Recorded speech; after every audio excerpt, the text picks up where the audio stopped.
Bismillahirrahmanirrahim. Assalamualaikum warahmatullahi wabarakatuh. Sahabat beriman dimanapun berada, semoga selalu dalam lindungan Allah Subhanahu wa ta'ala. Alhamdulillah, pada video kali ini kita lanjut lagi pelajaran kita di tafsir surah Al-Fatihah ayat yang ketiga.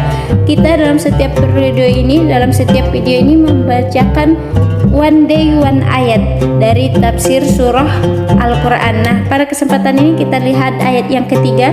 Kita baca dulu ayatnya.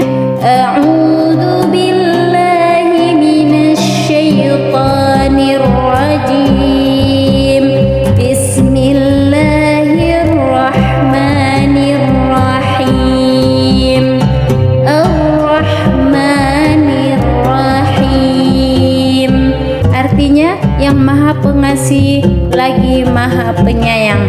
Tafsirnya, Dialah yang Maha Pengasih, pemilik dan sumber sifat kasih, yang menganugerahkan segala macam karunia, baik besar maupun kecil, kepada seluruh makhluk. Maha Penyayang yang selalu tiada henti memberi kasih dan kebaikan kepada orang-orang yang beriman. Masya Allah. Pada ayat 2 di atas, Allah Subhanahu wa ta'ala menerangkan bahwa Dia adalah Tuhan seluruh alam. Maka untuk mengingatkan hamba kepada nikmat dan karunia yang berlipat-lipat ganda yang telah dilimpahkannya, serta sifat dan cinta kasih sayang yang abadi pada dirinya, diulangnya sekali lagi menyebut Ar-Rahman Ar-Rahim. Yang demikian dimaksudkan agar gambaran keganasan dan kezaliman seperti raja-raja yang dipertuan dan bersifat sewenang-wenang lenyap dari pemikiran hamba. Allah mengingatkan dalam ayat ini bahwa sifat ketuhanan Allah terhadap hambanya bukanlah sifat keganasan dan kezaliman, tetapi berdasarkan cinta dan kasih sayang. Dengan demikian manusia akan mencintai Tuhannya dan menyembah Allah dengan hati yang aman dan tentram, bebas dari rasa takut dan gelisah. Malah dia akan mengambil pelajaran dari sifat-sifat Allah. Dia akan mendasarkan pergaulan dan tingkah lakunya terhadap manusia sesamanya, atau terhadap orang-orang yang di bawah pimpinannya, malah terhadap binatang yang tak pandai berbicara sekalipun, atas sifat cinta dan kasih sayang itu. Karena dengan jalan demikianlah manusia akan mendapat rahmat dan karunia dari Tuhannya. Rasulullah bersabda, Allah hanya sayang kepada hamba-hambanya yang pengasih. Riwayat At-Tabrani. Orang-orang yang menyayangi akan disayangi oleh Allah yang rahmat tabaraka ta'ala. Oleh karena itu, sayangilah semua makhluk yang ada di bumi. Niscaya semua makhluk yang di langit akan menyayangi kamu semua. Riwayat Ahmad, Abu Daud, At-Tirmizi, dan Al-Hakim. Rasulullah bersabda, siapa yang kasih sayang meskipun kepada seekor burung pipit yang disembelih akan disayangi Allah pada hari kiamat.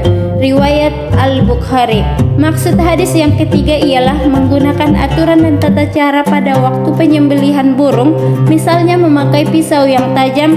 Dapat pula dipahami dari urutan kata Ar-Rahman Ar-Rahim bahwa penjagaan, pemeliharaan dan asuhan Allah terhadap seluruh alam bukanlah karena mengharapkan sesuatu dari alam itu, tetapi semata-mata karena rahmat dan kasih sayangnya.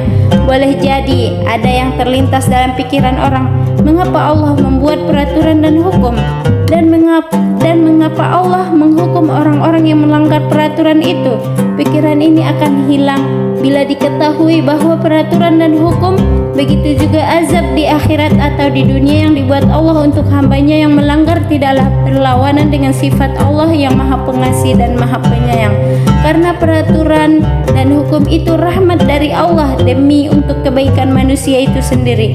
Begitu pula azab dari Allah terhadap hambanya yang melanggar peraturan dan hukum itu sesuai dengan keadilannya. Masya Allah, tabarakallah. Ya, kita sudah membaca ayat yang ketiga, disebutkan Ar-Rahman Ar-Rahim, bahwa semua yang Allah tetapkan kepada kita sebagai hamba itu adalah baik bagi kita. Dan misal seperti kita dianjurkan untuk berjilbab, itu bukan untuk membuat kita terbebani, membuat kita kesusahan dan kesulitan dalam berpakaian, tetapi itu hanya adalah bentuk kasih sayang Allah, di mana Allah menunjukkan caranya menjaga diri sehingga orang-orang pun hormat, sehingga orang-orang pun tidak melecehkan kita, sehingga dengan demikian kita menjadi terangkat derajatnya di hadapan manusia dan begitu juga di hadapan Allah, karena kita sudah diberi hukum, sudah diberi aturan oleh Allah. Nah, yakinlah bahwa Allah itu sangat sayang kepada kita, bahkan dia lebih sayang kepada kita dibanding dengan orang tua kita sendiri. Jadi Allah lebih tahu tentang kita, apa yang terbaik buat kita, maka berbaik sangkalah terhadap peraturan dan hukum Allah itu, dan ambillah sifat-sifat Allah itu yang Rahman Rahimnya kita bawa dalam kehidupan sehari-hari, dan kita semampu kita kepada seluruh makhluk Allah Subhanahu wa taala. Akhirul kalam, assalamualaikum warahmatullahi wabarakatuh.